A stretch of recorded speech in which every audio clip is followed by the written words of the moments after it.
Hey, what's up everyone, Morey Croson here, and today we're going to be going over what your missus can tell you about your mechanics, and we're going to start the video right now.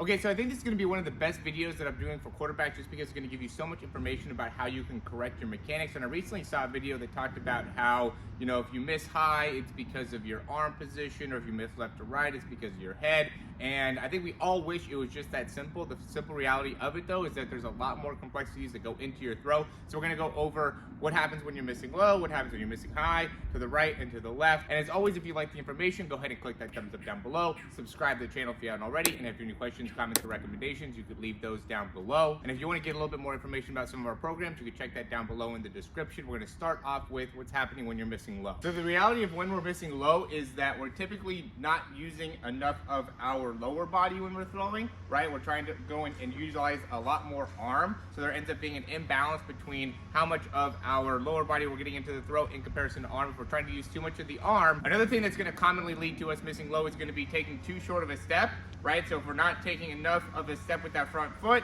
then we're going to also commonly get into knee extension, right? Which is also a good way to see if you're missing low.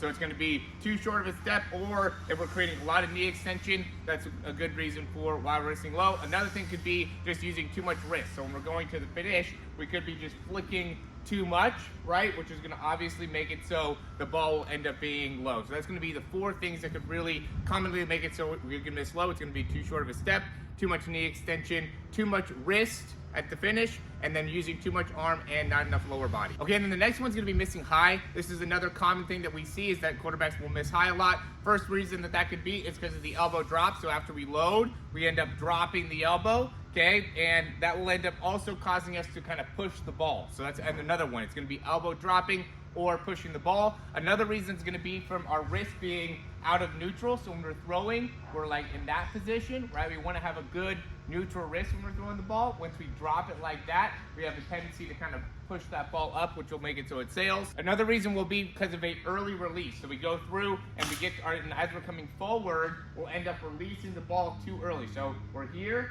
and we'll be coming through and releasing it like right around that time period, right? So we want to be getting to here and coming down on the ball. But if we release it back here with that nose facing up, then we're going to also have that tendency of it going too far. Another reason will be opening up that front arm too early, right? So when we're stepping through and we open up that front arm, that could also lead to the ball sailing on us. And the last one's going to be just taking too long of a step, right? So the first one was going to be too short of a step, ends up going low. Taking too long of a step could make it so we end up going and dropping that elbow, or getting in those positions where we end up pushing the ball. Things like that a lot of times happen with us taking too long of a step in our throw. All right, the next one's going to be missing to the right as a right-hander, right? So if you're lefty and you're missing to the left, it would apply the same way as if you're righty, missing to the right. But for me, it's easier to understand missing to the right as a righty because I am a righty. So first one's going to be poor follow through. So we go through and we're releasing the ball, and we're a little bit more out here. We're not following through all the way,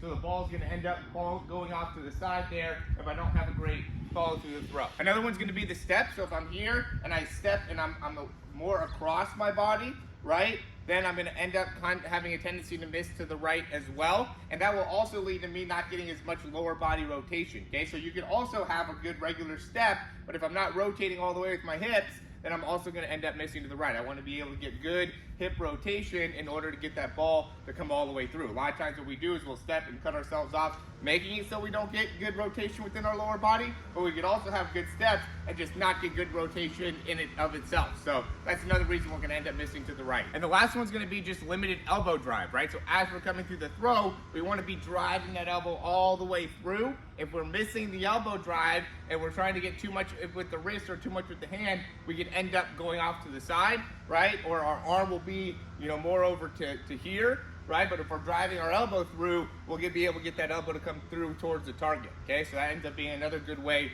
to understand if you're missing to the right. It could be, a little bit of a lack of elbow drive. All right, then the last one's going to be missing to the left as a right-hander, right? Or it would also be missing to the right as a left-hander. Again, it's going to be easier for me to explain missing to the left as a right-hander because that's what I am. This one and the missing high are the two probably most common things that we'll see, right? So if you're a left-hander, you're more commonly going to miss it to the right, or if you're a right-hander, you're going to be more commonly miss to the left. or you're gonna miss high, whether you're left or right, and you go missing high ends up being another common one that we'll see. So the missing to the left is gonna come from too much side bend, right?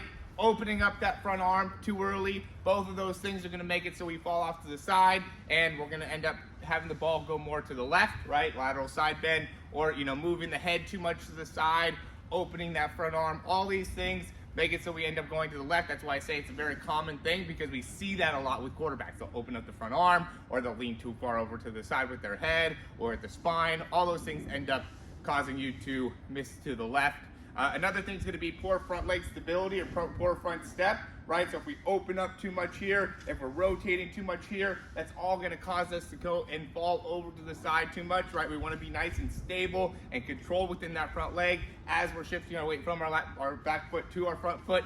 If we're out of control there, we're going to have a tendency to go and over rotate within our upper body and come all the way across, or just lack the control of being able to get ourselves all the way through the throw. Another thing is going to be a poor wrist flick, right? So as we're coming through the throw here, if we're trying to, overly use our wrist as we're coming through, or really trying to go to the side more with the wrist, right? We'll see that where guys will come through and they'll be going more here, right? Trying to go like that, instead of coming and flicking the wrist down and rotating through. If you're trying to do more of that type of thing, then you're gonna end up going more over to the side, or your hand is outside your elbow, right? And again, you're coming through like that, okay? So you wanna get, a little bit hand outside the elbow is fine. When we're too far out here and we're throwing sidearm, we could end up missing low as well, but a lot of times you're gonna end up missing to the right, or have a hard time and being able to control that accuracy when you're going here. So a lot of times we'll see people who are going here with their body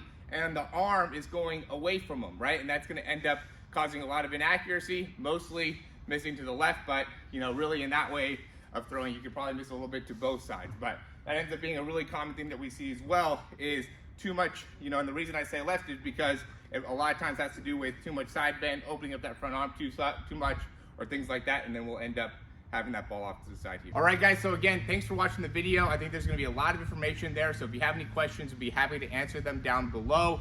I would highly recommend you checking out that video again, just to make sure that you're able to comprehend it all. And if you want to check out some of the things we offer, we can check out the description down below. The big thing that I'm doing and I've been talking about is the Zoom sessions. I love to connect with you guys live, one-on-one. You send in some video, we'll be able to go and break it down. You could ask questions, figure out some drills, some exercises, or you can go ahead and get signed up within our program. That's gonna come with a full 3 months of exercises for you to do. It's gonna have a lot of opportunities for us to do breakdowns, Zoom sessions. You have nutrition through there. We work on some mindset. We can go over coverages. There's just a ton of value that you're gonna get when you're able to do the full program, and so you can check that all out in the description down below. Either the Zoom session or the program are the best ways for you to really be able to make a big improvements within your mechanics in a very short amount of time. So as always, guys, thanks for watching. If you're still watching right now and you haven't clicked the thumbs up or subscribe, go ahead and do that, and we'll talk to you soon.